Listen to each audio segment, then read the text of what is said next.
I've been loving two words in politics lately: common sense. It's just kind of a lazy way to say, hey, this is true. It's common sense. It's so common sense. It's common sense. Does he say it like that often? That's a little silly. It honestly baffles me that one of the most influential voices in online politics is a gamer who spends 6 hours a day vomiting out common sense drivel. Pretty much, he does very little to actually parse through the information that he's given. If it aligns with his side, he'll typically say like, oh yeah, that's true. You think and feel a lot. I've never seen you actually do some research. Why would I need to do research? I already know it. Yeah, I just come to conclusions.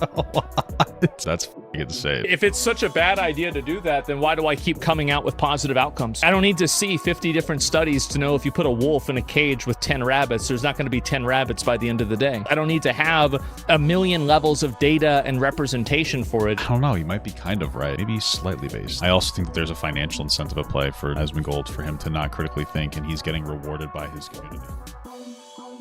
Alright guys, let's watch this video about our future, the future president of the United States, Asmongold.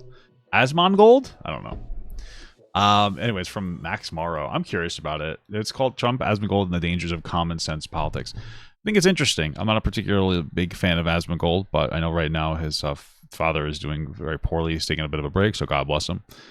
Like I said, I hope his father pulls through, and if he doesn't, I hope that he gets some quality time with his son before he passes. And sometimes it's just a terrible thing.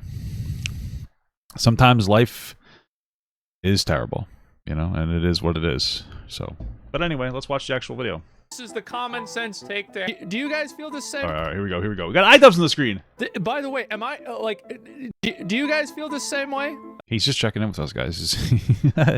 He's a communicating king. Am I the only person? Because I feel like this is the common sense take to have. Whereas if you're new, you're not going to have that same type of insight. I mean, that's common sense, man. It's such a this is the thing. It's so common sense. Of course they're going to think that. Obviously, they're going to think that. It's common sense. And so I appreciate, at least standing. Does he say it like that often? That's a little silly. On common fucking sense. It's on both sides. You don't know? Well, yeah, of course. Everybody knows that. It's common sense. This is a huge victory for what do you call it? A huge victory for common sense. Massive victory for common sense. But to be honest, this is a common sense reality that any reasonable, intelligent person would have come to. On his behalf, they're getting in battles on behalf of common sense. I'm not going to cry a fucking river when people who have genocide that's baked into their laws are getting genocided. Yeah, I mean, it's common sense when you think about it. I don't give a fuck. They're terrible people. It's not even a question. It's common sense, exactly. It's just common sense. They'd be doing the same thing. I think I understand what he's saying. This is common sense. It's common sense. They're not able to kill as many people as Israel because they don't have as many bombs and as many weapons. But if they did, they'd be doing the same thing. You would need to do this. It's common sense. These people are not your allies. They come from an inferior culture that is horrible. It kills people for their identity, and it is directly antithetical to everything Western values stand for, and it is an inferior culture in all ways. Sorry. It's just common sense. Ooh, got him. Hey guys, Asmongold's biggest fan Max here, and I've been loving two words in politics lately: common sense. It's always been this sort of nebulous term which conservatives... Well, I mean, it seems like when somebody says common sense, they're just like, yeah, man, this is just obviously true, but it's not necessarily obviously true. I mean, it depends on what you're talking about. It's just kind of a lazy way to say, hey, this is true. It's the common man's perspective isn't necessarily the right perspective. You know what I'm saying, dude? You know what I'm saying, bro? It's just common sense. Have loved alluding to, but right now in 2025, with God Emperor Trump back in the White House, its usage has exploded. It all started at his inaugural speech on the 20th of January this year, where he declared, "With these actions, we will begin the complete restoration of America and the common sense, baby. Revolution of common sense." Common sense. It's all about common sense.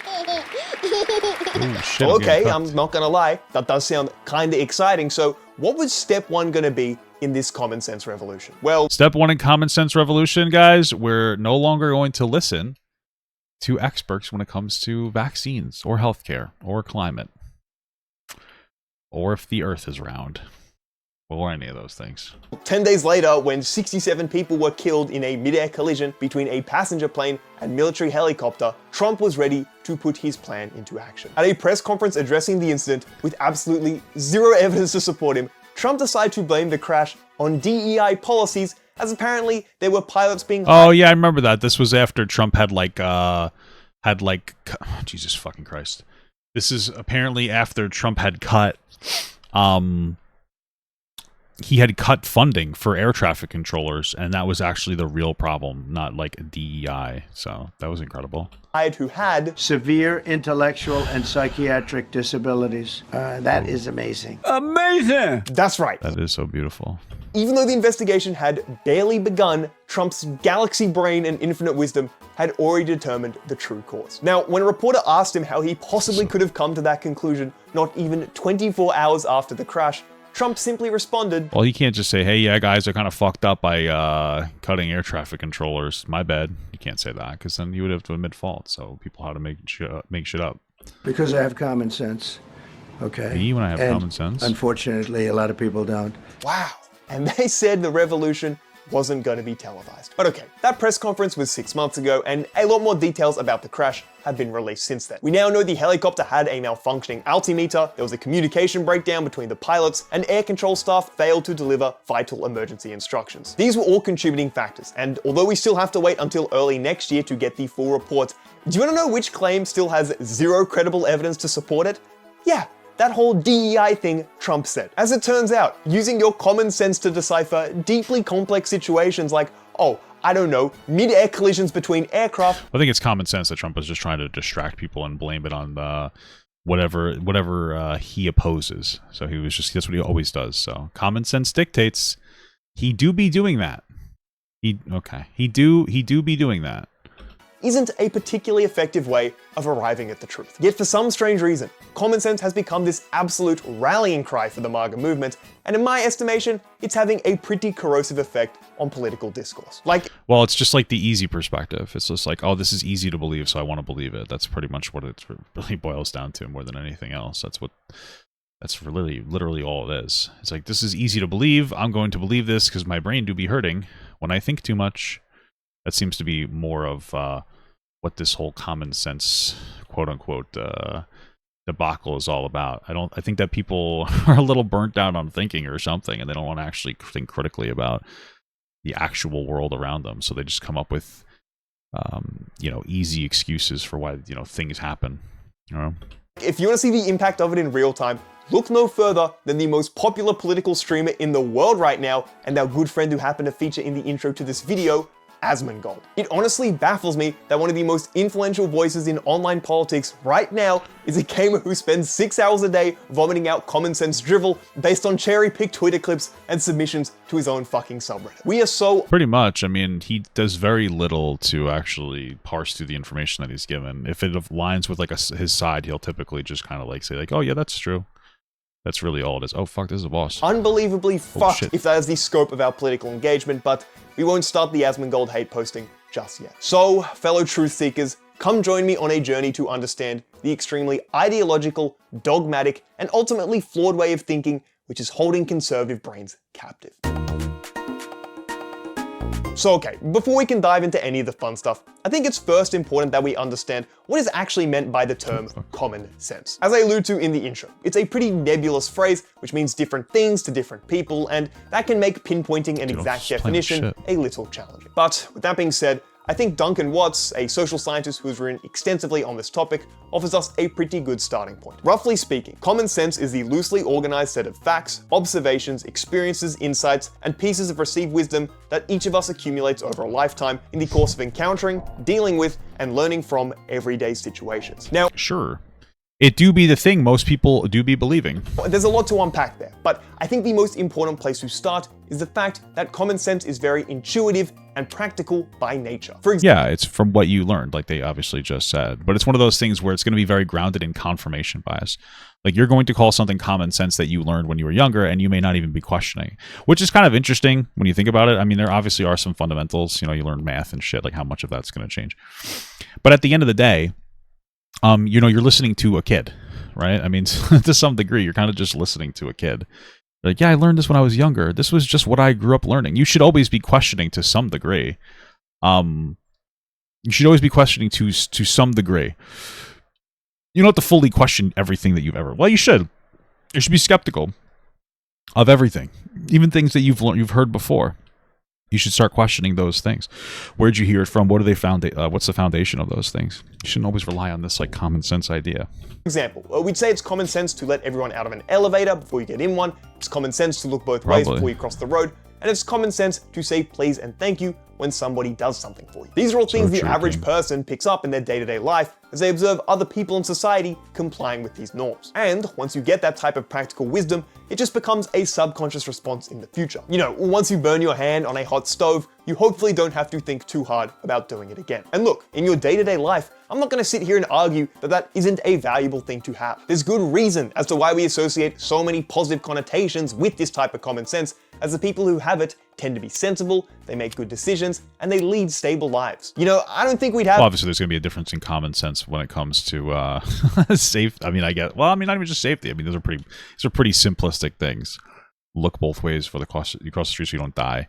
It's probably a little different than DEI policies or rooting the world because I feel bad about them. There definitely is a conversation we could have about some kind of like affirmative action and how necessary some of these things are nowadays. But I mean, you know, you can't just brush everything off. Well, I guess you could. And then you would just vote MAGA, I guess. Have a functioning society if everybody acted like that one friend who doesn't see a problem with going on 2 a.m. alcohol-fueled side quests with the handful of strangers they just met at a bar. So— Whoa, dude, come on. It's all about it's all about building up love and community. That's actually so oppressive. I'm fucking upset. When we're dealing with our interpersonal lives, common sense is unquestionably a very valuable thing to have, and I think you'd be hard-pressed to find literally anybody who disagrees with that. So okay, if it can be such a good thing, then why am I clowning on our good friend Asmongold and his common sense Israel-Palestine takes? Well, if we look back to that initial— Well, I think that's kind of like an old take, wasn't it? The kind of like dog whistly justifier of like the oppression going on in Gaza. He ended up apologizing, but I don't really think that he ever cared. I think he mostly just wrote it off to like cancel culture and some dumb shit. Definition for a moment, you'll notice two key words at the end there.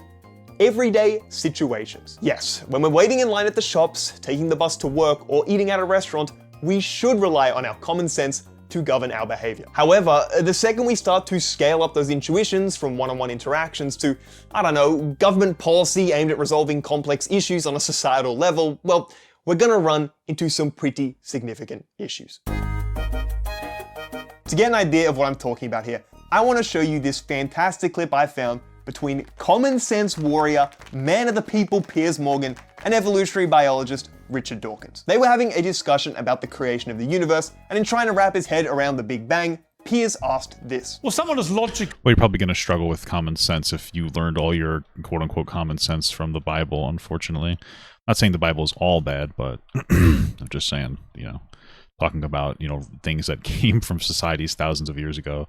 As you are, and I believe you are, you know, you think about this all very logically. A logical mind surely has to appreciate that before the Big Bang, there has to have been something before then. Otherwise, what is nothing? And hey, that seems like a fair enough question. As someone who— It's a fair enough question, but it just doesn't really make sense to me. I hate this fucking game so much. who also doesn't know jack shit about astrophysics or the creation of the universe— I mean, it's one of those things where it's like, what came before the Big Bang? I don't know. What came before God? Like, who created God? Who created the Big Bang? Maybe God created the Big Bang. Maybe, I don't know. It's kind of almost like, it's fucking scary to think about, like, you know, coming from nothing. It's crazy, because then you're just going to be sitting in class and you're going to be popping a boner, shooting ropes everywhere. It's like, fuck, I wish I didn't come from nothing. It's fucking crazy. the idea of something coming from nothing feels rather unintuitive. So, let's see what Richard Dawkins has to say in response. I'm trying to tell you what a physicist would say first of all. They would say that you cannot use the word before for the Big Bang. Time began at the Big Bang. There was no before the Big Bang. I know it's contrary to common sense. Physicists don't necessarily deal with common sense. Oh my god. I mean, that kind of makes sense. You know, what's before the creation of everything, you know? Did you Scary stuff. hear that? Richard Dawkins is suggesting that maybe our intuitions are a little misguided when it comes to something as deeply complex as the creation of the universe itself. Who could have possibly guessed that? Also, as a bit of context, Dawkins does sound a little passive-aggressive here, but that's only Oh, I didn't really pick up on that. because Piers had been interrupting him moments before. But whatever it was, it But it got to be has to, simple. doesn't it? You Just on cannot that? suddenly invoke. Doesn't it have to? Anyway, now that Dawkins has highlighted the inaccessibility of this topic, I mean, if you think that, then you'd ask the same question about God, like what became before God, no? for me, a layman, Let's see what illuminating response Piers conjures up next. Well, it makes no sense, does it? And that's what I mean. As if you're a logical man, that cannot make sense to you. The idea that you're not even allowed to use the word before the Big Bang. He said about allowed to. He was just saying that you typically don't. Allowed? Everything, every part of both of our brains tells us that that's obviously nonsensical. It makes no sense, does it? Wow. Thank you, common sense champion Piers Morgan, for making his exact fucking point. Unsurprisingly, the realm of theoretical astrophysics doesn't lend itself to neat little common sense explanations, especially on debate shows where the host is actively seeking confrontation to maximize entertainment value. I think Yeah, I mean, that absolutely is true. That's what those shows are looking for. You know, that's why I like the Piers Morgan show. Those are one of those shows, and they'll sit there and they'll go like, "Oh my God, it's so terrible that people are trivializing Charlie Kirk's death," and then like every day it's a conversation about Charlie Kirk on the platform. You know what I mean? Like that's pretty much the whole point of the show, is to maximize and capitalize off of atrocities that are going on. You know, we do be loving slop, guys, but that also do be kind of irresponsible. The most telling part about this conversation is the fact that Dawkins preempts it entirely with his initial response. This is a question for a physicist, not a biologist. He knows to stay in his own lane from the get-go, and you can see how visibly frustrated he gets as Piers continues to try and poke and prod for an easy explanation which simply doesn't exist. Now obviously, this is more of a scientific example rather than a political one, but I think the general premise still rings true. To put it simply, our intuitions are not to be trusted in the task of deciphering complexity. Now, you may argue that something like theoretical astrophysics is much more abstract than politics and... Well, yeah, it's a much more serious thing. I can understand why like a normal person would get it. I certainly don't. I don't understand. It's just a bunch of words. Fuck that shit. What the hell are you worrying about? You know what I mean? You guys are just philosophers, but with science. That's gay. That's how I like to think of things, as whether they are gay or not gay. And I think that's led me pretty far in life.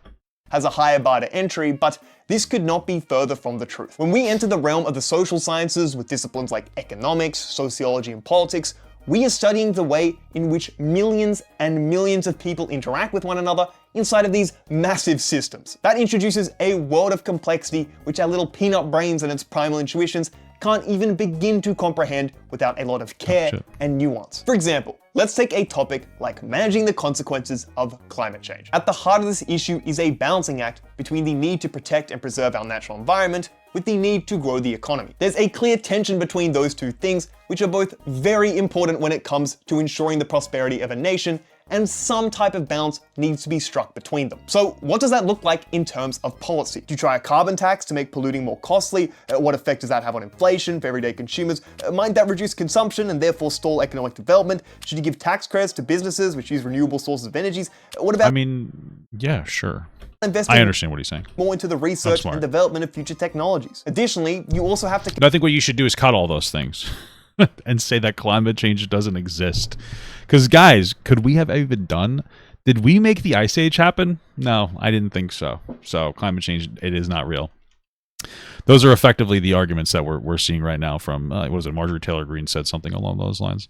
I remember watching Joe Rogan put up this statistic about how we're actually in a cooling period in the world. So climate change can't be happening. Now, of course, that cooling period, I don't know if you know this, started like 5 million years ago or so. And humans have only been around for about 300,000. So, yeah. But I don't know if you guys know this. You could still be warmer in a cooling period. So that's silly. And we know that we have an impact on climate. But I think a lot of it is just denialism. And it's unfortunate because a lot of it's a denialism from old people who are going to die before they truly feel the negative impacts of all the terrible dog shit rhetoric that they're spouting. And so like old people they're all like very family oriented, or they pretend to be, and then they basically vote against the lives of their children and their children's children. So it's very unfortunate shit.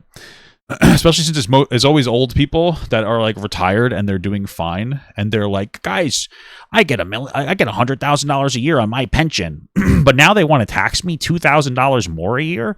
What the fuck? This is bullshit, right? So they'll vote in a way that gives them as reduced taxes as possible that they don't really necessarily need, while they burden their own children exponentially, and then say, hey, just work harder. I used to get to school I used to have to fuck a horse in the ass for it to take me sort of go to school, or I would have to walk 15 miles, something preposterously stupid. So it's so very unfortunate. Consider the international element there is to climate change as well. It's a global problem which requires every nation to pull their weight, but this introduces a— Whoa, well, America, that explains why America is always having to do a lot more, because we are fat as shit. Isn't that fun?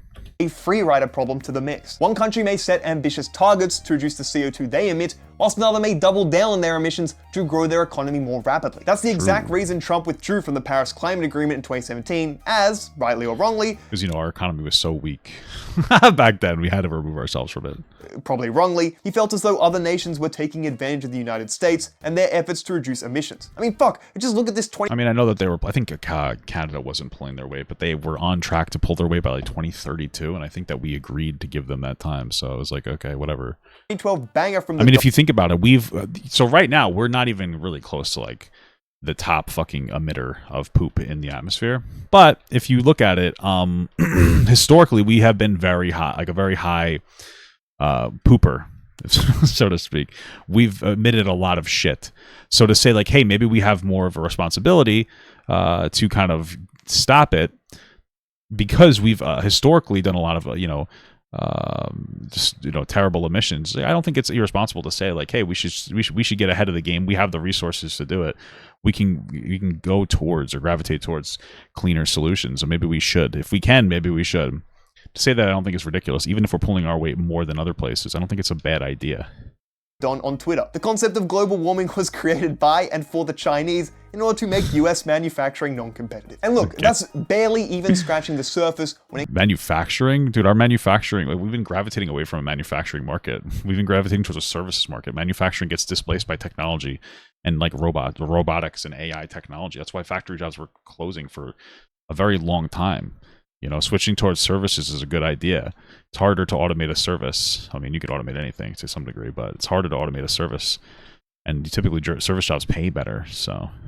When it comes to climate change and its implications, and can you see how much you have to know just to start to even understand the complexity at play here? There are so many different disciplines intersecting when it comes to these issues, with their own respective experts and academics who've spent their entire lives educating themselves. And personally, I don't think your baseline level intuitions hold a candle to that level of complexity. You know, well, I think that RFK said something along the lines of like, we shouldn't listen to experts anymore. It's just so strange. We're going in such a weird direction.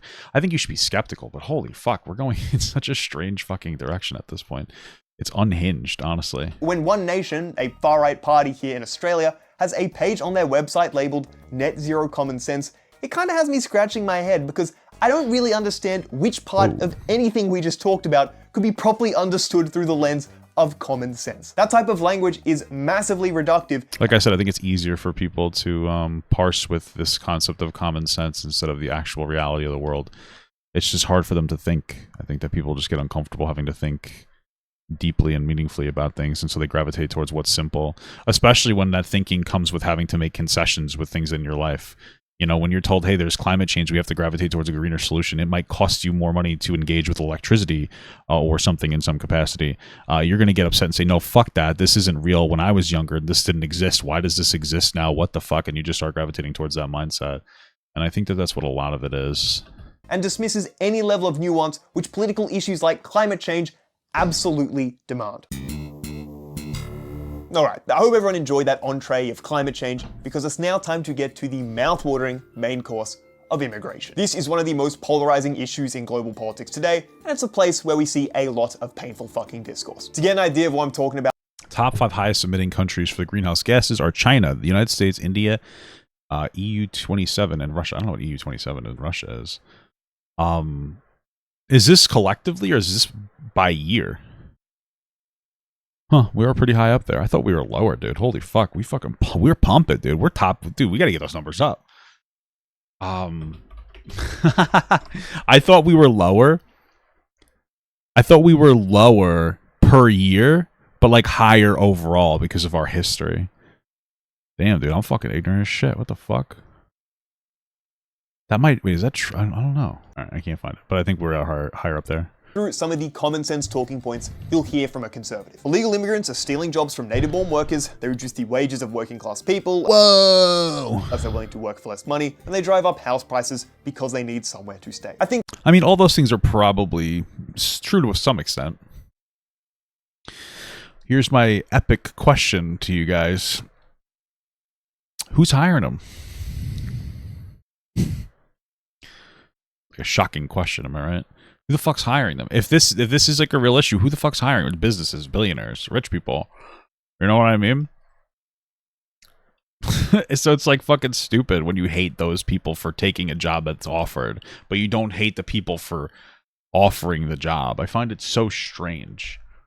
Like, why the fuck? Like, what are you doing? I don't really get it. It makes no fucking sense. I think that's a fair representation, and I loosely based it off something Trump said at his State of the Union address all the way back in 2019. Meanwhile, working class Americans are left to pay the price for mass illegal immigration. Whoa. Reduced jobs, lower wages, overburdened schools, hospitals that are so crowded you can't get in, increased crime, and a depleted social safety net. And Reduced jobs. Well, Trump has famously hired a ton of illegal immigrants.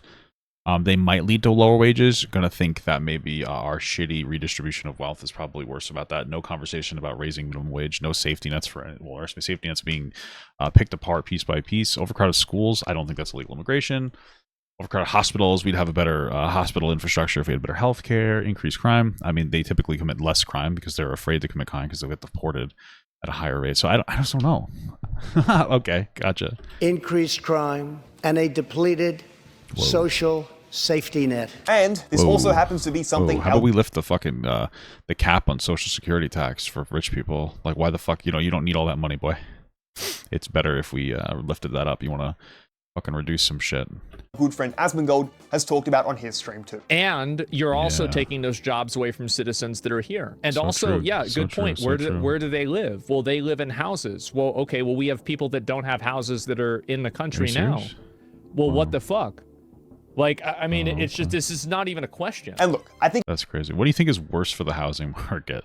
Illegal immigrants getting houses, or rich people buying up houses, flipping them horribly shittily, and then selling them to people, or getting houses and then making them into Airbnbs, reducing the ability for that house to be part of an Airbnb, reducing that ability for that house to be like an actual home for somebody, because they feel like they can get more money doing it like that than actually renting it out. I mean, what do you think the bigger issue is? What do you think you think it's illegal immigrants getting the housing, or do you think it's the fact that there's a scarcity of places of housing in places that surround jobs, because you can't just live anywhere, you need to live near a job, that is driven up by big fucking companies? And it's just like, it's interesting to bring this up, for him to bring that up without bringing up that context. Like, yeah, is illegal immigration having a negative impact? Sure. What percentage of negative impact do you think they're having comparatively? And who's hiring the illegal immigrants? They're not coming here unless they can get a fucking job, dude. So, what the fuck? I think it's safe to say that the vast majority of conservatives agree with some form of this logic that we've seen from both Trump and Asmongold. Again, it's the omission of the greater problem, that is the intentional denial of of nuance in order to drive a specific point. It's saying something without saying something. That's the point. That is the whole point. That is what pandering is. When you're intentionally not careful about the way that you express yourself, you're looking to incite a particular reaction from a particular group of people.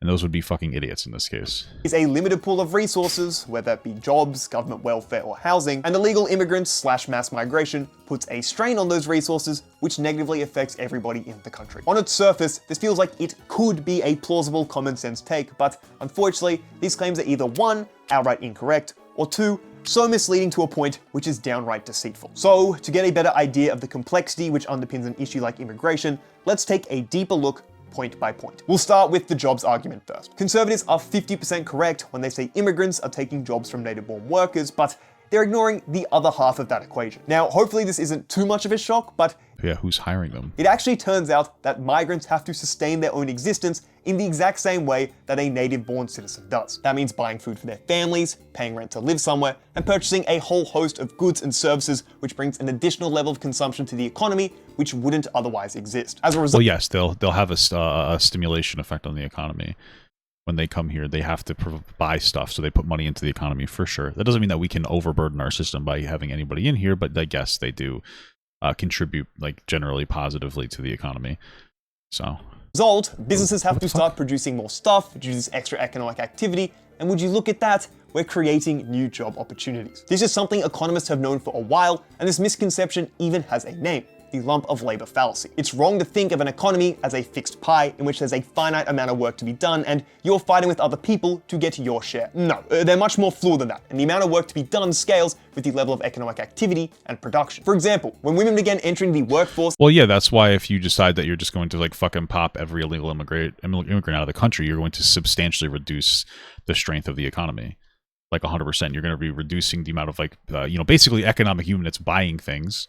Workers for certain things. Like, you're going to lose your job. If you're like a truck driver, you're going to have even less demand because of illegal immigration. Holy fuck, I'm dumb as hell. Because you got rid of a bunch of illegal immigrants. We are dependent onto a lot of the illegal immigrants that are here in some way, shape, or form. I understand that it's sad, right? Like, it sucks, but we can't just oust them without hurting ourselves. We will have a much more negative. We will have a much larger negative impact on ourselves than people think. It's not like a one-to-one. Just get rid of all these people. In the 1960s, there was a big fear that they'd be taking jobs away from men. I mean, think about it. If you're about to have millions of people flood the labor force, surely that has to come at the expense of male employment, right? Well, no, actually. More people working meant more people earning money and consuming, which meant the economy began growing, which meant more jobs were being created. That makes sense for back then, right? When the wages were a little more proportionately fair. Unfortunately, now things have changed quite substantially because of, we haven't really scaled incomes very well for people. Taking a look at the rates of employment for men and women aged between 25 and 54. Bro, back then you could work for like fucking McDonald's and get a pension. My mother worked for White Castle and she has a pension. You can't get that anymore. Is that fucking crazy? Like, you used to be able to get a fucking pension from working at a fast food restaurant? Like, that's fucking bananas, dude. Over the last 60 years. Now, sure, there has been a slight decrease in male employment over time from 92% to 86%, but as economist Paul Krugman notes, this is due to a decline in manufacturing and other industries which have been lost thanks to globalization. And this is the same thing we view when it comes to immigration, and it's proven by study after study after study. I mean, hell, if you look at the US specifically, immigrants are 80% more likely to start a business compared to their native counterparts, leading to higher levels of 80%. Well, these are immigrants, not like illegal immigrants, which is usually what the bigger issue is for a lot of people. So likely to start a business compared to their native counterparts, leading to higher levels of overall employment than there otherwise would be, which is supported by some of the latest research too. Now, if you want to go into the gritty details, you could argue that immigration does displace workers in the immediate short term, but that's not the type of nuance people are wanting to work with when they're chanting, immigrants are stealing our jobs. So yeah, this is the first common sense take. Well, part of it too, I mean, not to give too much, I do be loving left wing. But like part of it too that people need to acknowledge is that there are people who are coming here and potentially like driving down wages. They're used as an argument to do that. Like H-1B visas can in some instances cause that problem, right? You have people who come here, they will obviously get a job over like a native born American, but then on top of that, those people are put into a situation where you could take advantage of them as a worker, or excuse me, as a business owner if you wanted to. You have somebody come here on an H-1B visa, and then if they don't do the work you ask them to do, you could be like, okay, goodbye. So like, they might be paid quote unquote the same, but you could overwork them, make them really do whatever you want, because what are they going to say to you? They can't really fight back. So that's part of the issue. It's not just like a one-to-one perfect scenario where like, it's a purely positive impact. They are willing to work for less money, which isn't exactly a good thing. But again, I'm more focused on the business owners doing that, Which doesn't hold up to scrutiny. Now, wages are a slightly more complicated story. If we're using the basic economic theory of supply and demand, then we'd expect to see wages to fall when there's an influx of new labor in the economy thanks to migration, but this isn't really reflected in the empirical evidence. If we take a look at this meta-analysis from 2024, which pulls together 42 different studies, they conclude that immigration's effect on wages is close to zero and often not statistically significant. I mean, that might be true compared to technology displacing jobs. Because most of the time, I mean, it depends on what it is. Again, H-1B visas, that's the problem. See, this is one of the problems, is because this went from like 1987 to 2019. I don't know how...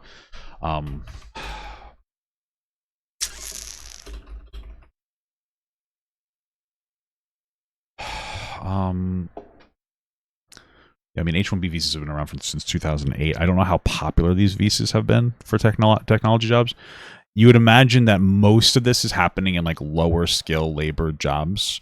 You know, I mean, actually not necessarily. In some instances, it can have a negative impact on... Is this... See, this wage reduction versus like job reduction. Like, let's say that you're maybe you're some kind of like, I don't know, you're a handyman or something. Somebody might come over here and do your job for you for less money and undercut like a union working job like HVAC or something. Even if it's not as good quality, they might end up doing that and having a negative impact. Does it study that? How much does it study? But I would imagine like technology is more of an issue, and then employers are also more of an issue than people trying to come here and work a job. That immigration's effect on wages is close to zero. The clear analysis is identifying a source of variation in the estimated wage effects of immigration across studies, focusing on the quality of the study and the presence of both context and methodological. They can't read that. Holy fuck! We observe an average wage effect of immigration that is close to zero and not often statistically significant. Our benchmark of meta regression. Okay, yields significant elasticity. Interesting. One of the things that we would also have an issue with too is like the exporting of labor. So you'd be like, okay, well, we can have it go to another country and they'll get paid significantly less, which is going to reduce the jobs for an American.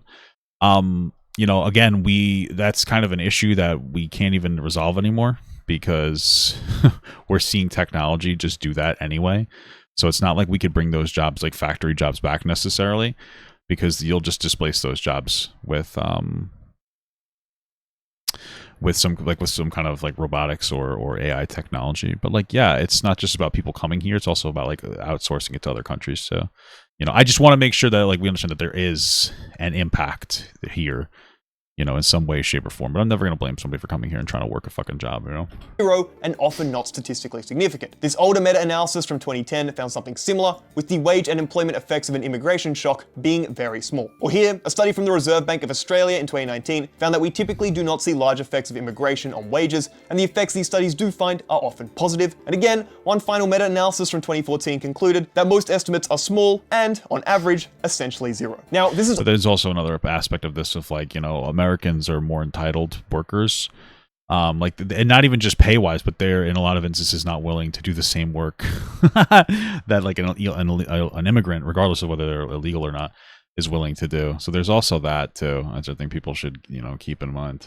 Obviously a little reductive to the nuances here, as immigration and its effect on the economy is extremely context dependent. For example, that RBA study I mentioned earlier found that immigration was actually helping to reduce inequality here in Australia. Because our immigration policy favors high-skilled labor, that increases the level of competition around high-skilled job openings, which was found to slightly reduce those wages whilst disproportionately increasing the wages of low-skilled workers.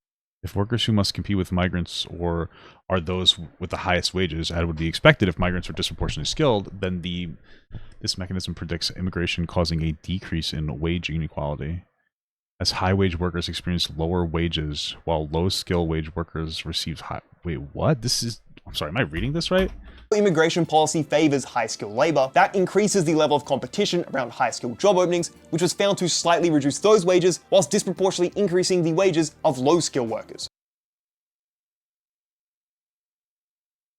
If workers who must compete with migrants are those with the highest wages, as would be expected if migrants are disproportionately skilled, then the mechanism predicts immigration will cause a decrease in wage inequality, as high-wage workers experience lower wages, while low-skill, low-wage workers receive wage increase. This is just telling me that you're going to get less money if you're a high-skill worker. I don't understand what he's trying to prove here. Maybe I'm just not understanding the point, but this seems like almost like a negative impact. Unless you're saying that you think some of this high skill labor is being overpaid, then I guess it's proving your point. But I don't know. This one's just kind of missing me.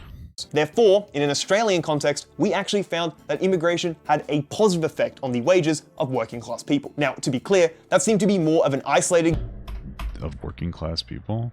This is just talking about immigrants getting a higher pay, no?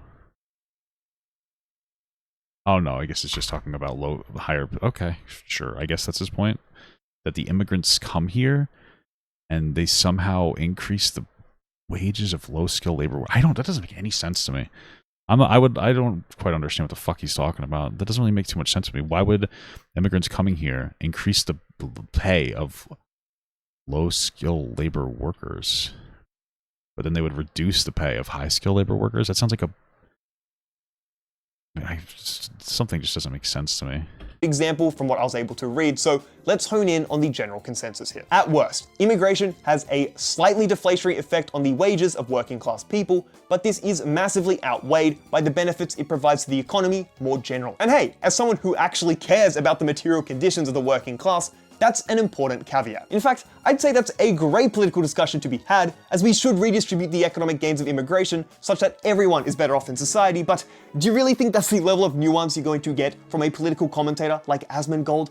My common sense says no. So yes, whilst immigration can cause a negligible decrease in the wages of working class people, though not always and can sometimes actually increase them, this downside is massively overblown by critics and fails to consider the enormous benefit which immigrants provide to the economy more generally. Now, thirdly and finally, I want to touch on the claim Asmongold made about housing, as no, immigrants are definitely not the issue here. This is probably the misconception which annoys me the most as an Australian, because we are experiencing the literal worst housing crisis in the world right now, and people love to use immigration as an easy scapegoat. I actually made a video on this topic earlier in the year, but the idea— I don't know, dude, some people would say that the people in charge, they want to use immigration to distract us, dude.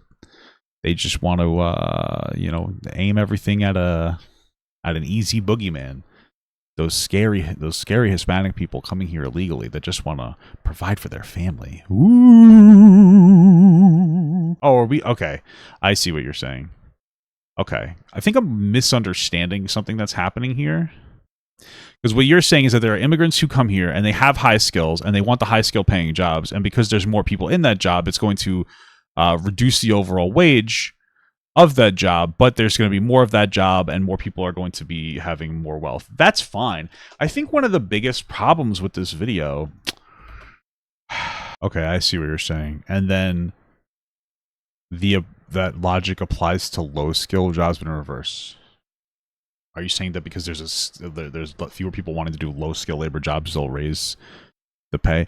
Maybe. I don't know. One of the problems I have with this video, and I'm not a particularly big Asmongold fan or Trump either, but it seems like they're talking about illegal immigration, and then this guy keeps bringing up statistics about just regular immigration. And so I feel like if we can't, we're not meeting— I think the arguments are bad because, again, we shouldn't really be chastising illegal immigrants. We should be chastising the companies that are paying for them to work, right? We should punish the businesses, not the people just trying to, provide for themselves. But I mean, we're not even meeting the argument when we constantly bring up statistics that are about legalized immigration, and we're not talking about illegal immigration, which is what they're referring to. That's my biggest problem. Okay. That migrants are to blame for housing unaffordability is a complete red herring which ignores the true structural issues at play. Here in Australia, current planning restrictions prevent medium and high density dwellings from being built. There's a criminal lack of public housing. We have awful tax incentives in place which make real estate a stupidly profitable investment, and there's a shortage of labor and supplies to actually build houses in the first place. These are the predominant issues at the heart of the housing crisis, not immigration. In fact, when 49 leading economists were asked to pick their preferred solution, only 6% of them said to restrain immigration, the third lowest response overall. Now, of course, more people coming into a country is going to increase the level of demand for housing, and nobody is denying that. However, to treat that as the foremost factor in housing unaffordability is delusional, as you could literally halt all immigration tomorrow, and guess what? We'd still have a housing crisis because of those other structural issues we mentioned earlier. Now, obviously— well, again, all of it really just seems to be because of rich people. They want the cheap labor. Rich people, they don't want to be, they don't want to have to be moderated when it comes to the way that they engage in real estate. Like, that's all it really comes down to. But we don't really, I guess, have enough, I'll be cringe, but we don't have enough class consciousness to be able to fucking move through this issue, do we? I'm talking about an Australian context here, but a lot of these points ring true for an American one as well. There is consensus amongst US economists that immigration is not one of the major factors driving house prices, and in fact, because so many migrants who move to the country are construction workers, they're probably having an outsized effect on the supply of housing rather than the demand. And, just like Australia, maybe. Restrictive zoning laws and high construction costs have resulted in a housing shortage, and soaring mortgage rates have made things completely unaffordable. So when a Republican senator like Carrie Lake says, it's just basic common sense, these people have to live somewhere, and this is basic supply and demand, they are being deliberately obtuse to the actual issues at play here. I mean, well, but they're not, like, right? Like, illegal immigrants coming here do have an impact on the housing market. Although, like he said, there are a lot of like illegal immigrants doing. I don't know. It seems like it is very complicated. I mean, the simplicity of it all is to stop allowing people to hire illegal immigrants to fucking work for shit. And there is a bigger issue of, rich people buying up houses, flipping them for way too much money. Frankly, I think houses are too expensive. I mean, like, it's like the only thing you could buy that will like appreciate in value. It's ridiculous because your house gets old and shitty.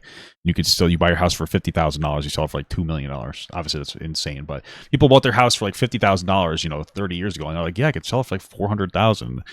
Way above whatever inflationary impact. It's fucking crazy. Come on, look no. I think at the end of the day, like, it's more about not blaming the illegal immigrants who want to come here to provide a better life for themselves, and more about blaming the people who support the structure that like allows them to do it. Don't hate the person for coming here. Hate the existence of the infrastructure that allows them to come here. The people who are paying them to come here. Like, blame them. Than the early stages of COVID back in 2020. Even when international travel was non-existent, property prices in most developed nations absolutely skyrocketed, despite the flow of migrants halting entirely. So, although immigration is certainly a demand-side factor when it comes to house prices and rent, it's often used as a red herring to distract you from the true structural causes which are actually to blame for housing unaffordability. So, would you look at that? When we break down the common sense arguments against immigration, they turn out to be either 1, categorically incorrect, or 2, intentionally misleading or massively overblown. Now, the funny thing is, I thought this was going to be like a much more in-depth video about Asmongold. Not just like, hey, Asmongold said illegal immigration has an impact on the housing market. And I was like, oh, we're going to get more. We're not. I guess we're just going to focus on this. Everything I just said, I wouldn't blame you for thinking I'm some globalist, pro-mass immigration, lefty loony, but that simply isn't the case. There's obviously going to be a level of immigration which is detrimental to both the person who wants to move to a country and the native citizens who are already there. And I don't want that. But that's not really my main point here. Just like that one really annoying math teacher you had in 7th grade who insisted that you showed you're working when you solve an equation, I'm concerned with the process people are using to arrive at their political convictions, or more accurately, the lack thereof. When your understanding of the world is merely a pastiche of Twitter hot takes and Reddit clips woven together with your deeply flawed intuitions, well, that's how you end up going off the deep end, ranting that Palestinians deserve to be genocided. And I mean, yeah, sure, I can agree with that generally speaking. I also think that there's a financial incentive at play for Asmongold for him to not critically think, and he's getting rewarded by his community. And everybody has at this point written everything off as like a cancel culture if you disagree with them. So they just use whatever, that's the tactic that they use to say like, oh, your opinions don't really matter. You're just cancel culturing me.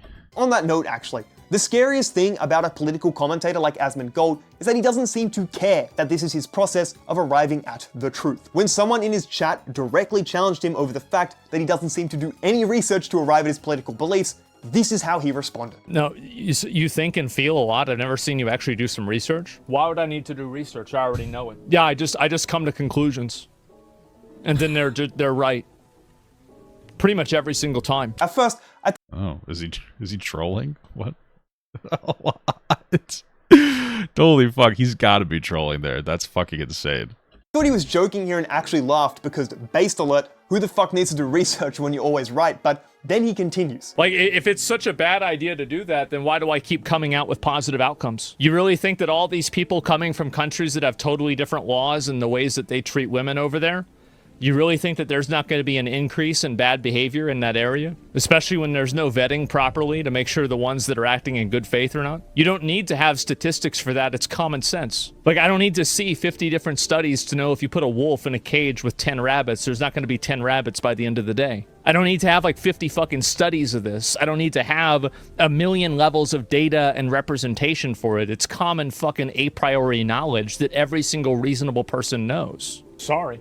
It's just the way it is. Oh my god, I don't know, he might be kind of right. I mean, statistically, it seems like people who immigrate here or migrate here cause lower crime. But I mean, there is a level of truth to people, especially coming from non-Western countries, having very regressive values. So I don't know, maybe slightly based, but just a little bit, dude.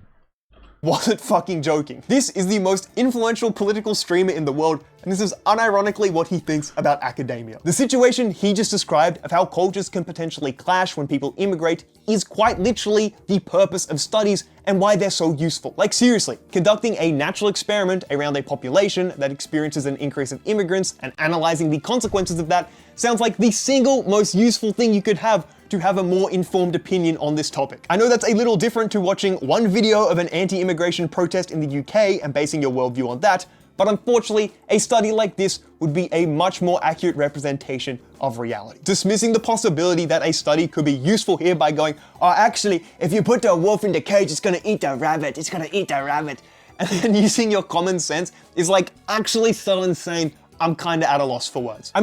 Well, I mean, the one thing that I would say that makes it a little bit difficult is that, like, the politics of the right are regressive politics. It's typically less rights for women, less rights for workers, you know, less health care, really just worse off for everybody. I mean, there's a direct link between the Bible and sexism, so you'd think that they wouldn't care. I mean, you'd think that they'd want like some kind of mass migration almost, because people from more regressive ideologies coming here, it means just more conservative ideologies now. Honestly. Come on, just look at where his common fucking a priori knowledge got him last time when we were talking about the economics of immigration. He was comically uninformed on its effect on housing and outright wrong when he said that immigrants are stealing jobs. Like, holy shit, if your intuitions are leading you to these blatantly false conclusions and you're well, again, he mentioned illegal immigrants, but embracing anti-intellectualism, why the fuck should your political opinion hold literally any weight? These issues demand so much more care and nuance than he's giving them, and I will never be that part I definitely agree with. He's not exactly fleshed out on anything he's saying. able to comprehend how this guy is actually the most influential political streamer in the world today. With almost all my Asmongold hate posting out the way, there's one final point I'd like to discuss when it comes to common sense politics, and it's actually the one which inspired this video in the first place. It's all to do with context. And to understand what I'm getting at, just consider this for a moment. Back in 1988 in the United States, it's estimated that support for same-sex marriage was just 11%, which means the overwhelming majority of people did not want that right extended to homosexual couples. Yet, if we fast forward 37 years to 2025, things have completely flipped on their head, with support now sitting at 68% in the United States. We will ignore the fact that Republican support has declined from a peak of 55% in 2022 to 41% in 2025, because that's besides the point here. And I mean, hell, why stop at 1988? Back in well, I mean, that's mostly because of the conservative strategy to just like hyper-obsess about LGBTQ people, mostly as a projection, because most conservatives that hate gay people are super gay themselves and want to legislate away from the idea of sucking cock being legal, because then they're going to be too tempted to do it. But I mean, it is the conservative strategy to just constantly fucking whinge about gay and trans people over and over and over again uncritically, because they have no meaningful policy position. Like, you really couldn't name a meaningful policy position from the Conservative Party at all. You could pretend to. You could be like, well, they don't want illegal immigration. It's like, oh, okay. Well, then why did Trump influence a bill to get knocked down that would have dealt with the border issues at the border? Oh, because he wanted to run on the problem so he can act like a fucking fool. I mean, there's no like meaningful position here. They don't have like what is it like tariff? So basically, right now, conservatives' policy position is taxes. Do a lot of taxes. That's it. Like, let's do a lot of taxes. Really, just in the way of tariffs. Tariffs are taxes that are paid by the consumer. Let's be fucking real here.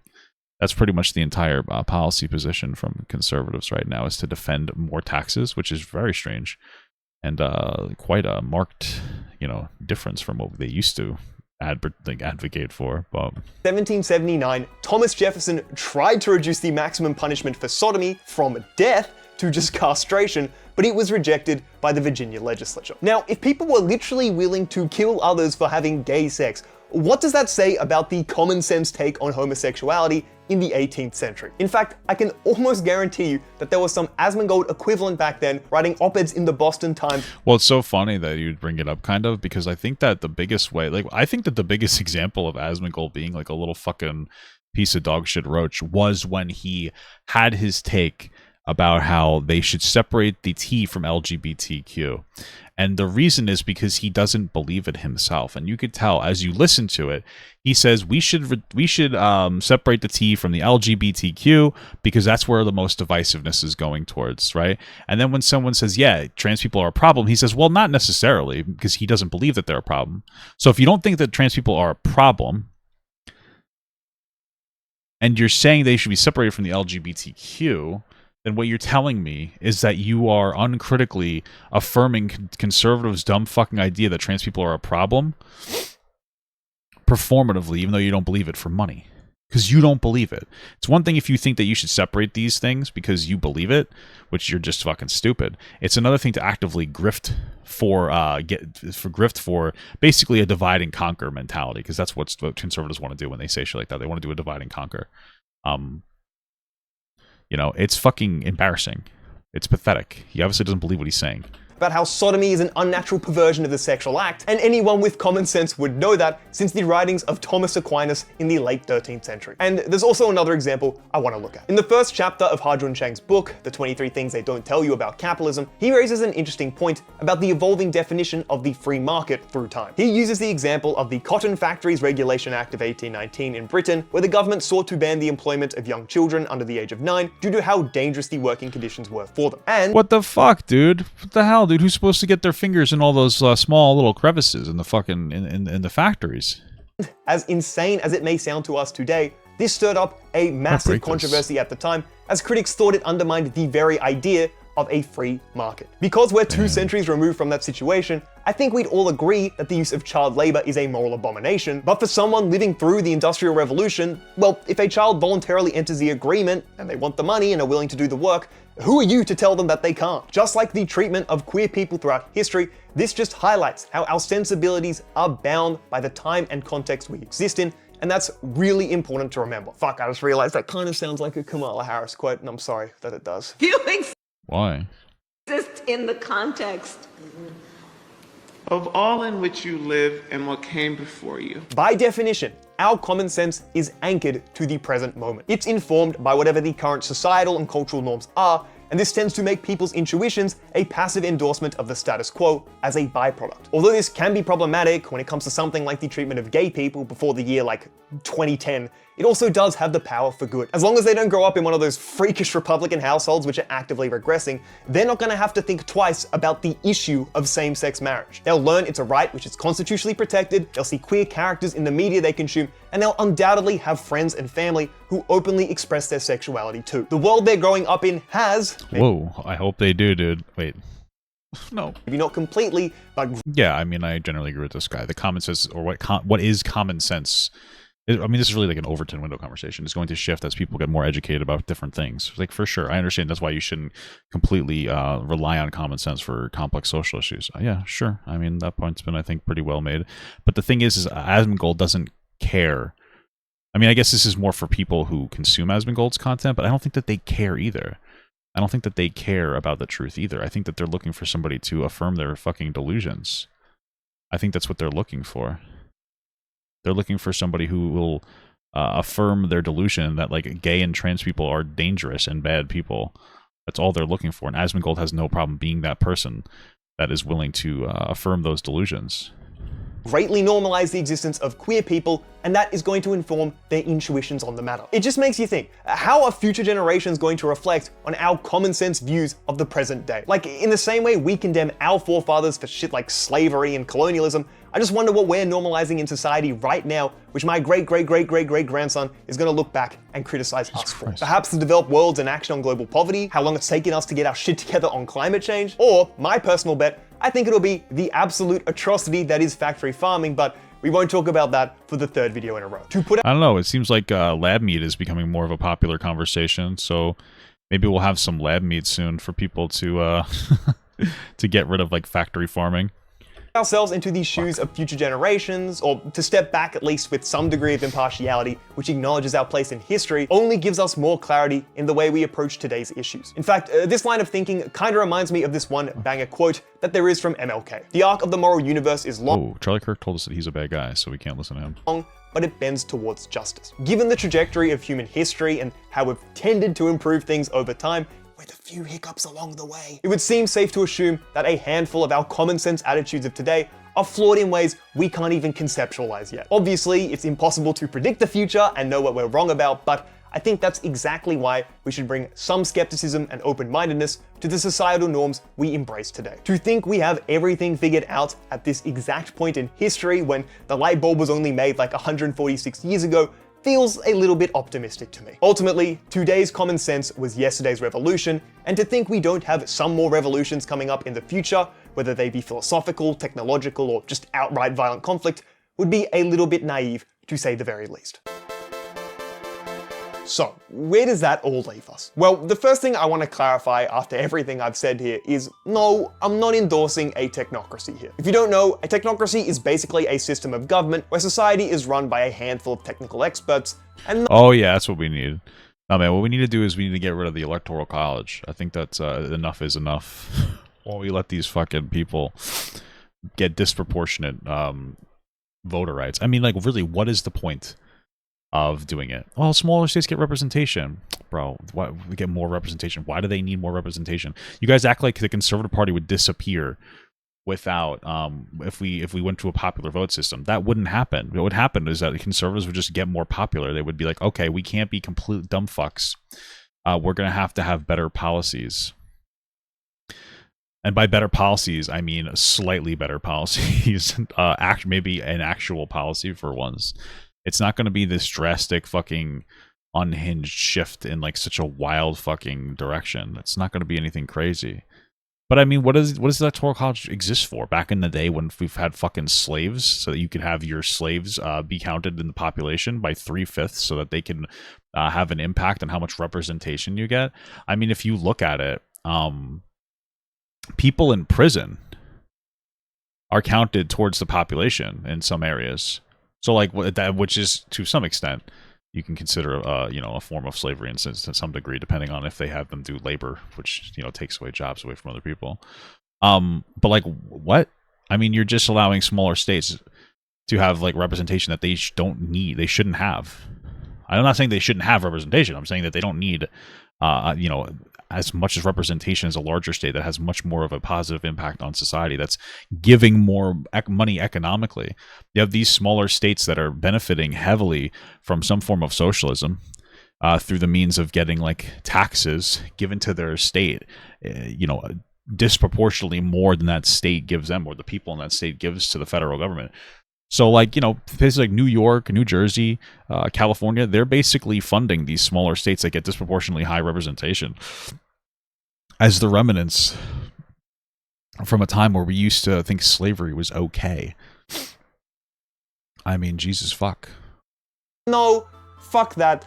I love me some representative democracy. Although I am obviously critical of people who take a common sense approach to politics, I don't mean to suggest that the discussion of these issues should be restricted to just academics and technical experts. Well, let's be fucking real about people who take a common sense approach to politics, not to be fucking rude, but these people will say, hey, it's common sense. Trans people don't make sense to me. That's not common sense. I can't be a girl. These are the same people who get together for metaphorical fucking cannibalistic rituals every week. Hey guys, we're gonna go and consume the body and blood of our Lord and Savior Jesus Christ. We're all gonna get together and we're gonna make noises for an hour. It's time to moan for an hour, guys. God created his son Jesus, which is also an extension of himself, and put him on earth. And a virgin gave birth to him, by the way, and that exists to forgive our sins that I made up. I made up what a sin is or is not, by the way.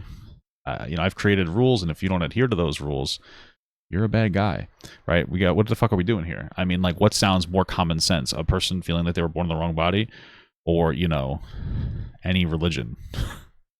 I don't know, dude. I think it should be everyone's democratic responsibility to discuss these contentious topics, but when we do so, there just needs to be a higher level of critical engagement. To quote an article written by Barbara Leckie, common sense is the comfort food of thinking, and if you want to arrive at some version... I agree with that 100%. And unfortunately, like, the people who shout common sense all day are people who don't value education. I mean, they just wanted to cut the Department of... Oh, and Trump is cutting the Department of Education. And who voted for that? Conservatives. They don't value, like, traditional or actual meaningful education. They value the destruction of that education for whatever reason. I don't know. Maybe they just don't want to be able to have the ability to think critically, to be able to fight back against their billionaire oppressors that they fucking cum guzzle every goddamn day. ...of the truth, then you gotta put the work in. Keep an open mind, challenge your own viewpoints, read a book or two on a topic you find interesting. Ew, maybe books weren't so fucking gay. Over some studies, and then partake in a bit of intellectual sparring. Like, I just find it so utterly horrifying that there's a large portion of people whose only engagement with the realm of politics is watching fucking Asmongold clips on YouTube. At that point, you're basically just one of those prisoners Plato wrote about in the allegory of the cave, watching shadows flicker on a wall, believing that to be the true nature of reality. To wrap up my hate posting on Asmongold here, I initially planned to make a joke about whether or not he's even read a book in his life before, but it turns out he already answered that question when reacting to a video on stream back in July. I don't read books. What the hell's happening? I don't. They're a waste of time. So true, brother. That's why I listen to books. Huh? He went on to justify this by I thought I was pausing the game, but apparently the game doesn't pause when you open that menu. saying that he actually does read for hours a day, but I'm not sure if r/Asmongold and your Twitter timeline count in the same way that reading a book does. Anyway, I'm sure there are some common sense I guess it does when you don't read anything else. assumptions baked into my worldview, which are misguided and incorrect, but that's why I always try to keep an open mind, sometimes to a fault. We've all got blind spots, try to be aware of them, do your research, and just have a solid foundation for your own political beliefs and convictions. Anyway though, I think that's everything I have to say about common sense. I did want to go on a rant about Umberto Eco and anti-intellectualism being a slippery slope down to fascist thinking, but this video is long enough, so I think we'll have to save that for another time. That's all from me. Thank you for watching. I'd be really interested to see what people think about this video, so make sure you drop a comment below. If you did enjoy, make sure to check out my Discord, check out the Instagram and Twitter. And with that out the way, thank you for watching, and hopefully I'll see you in the next one. I mean, that video really wasn't bad. I just feel like it wasn't really focused around Asmongold as much as I would have liked it to be. So that's really, I guess, my only issue with that. But it's, I guess, a decent video overall.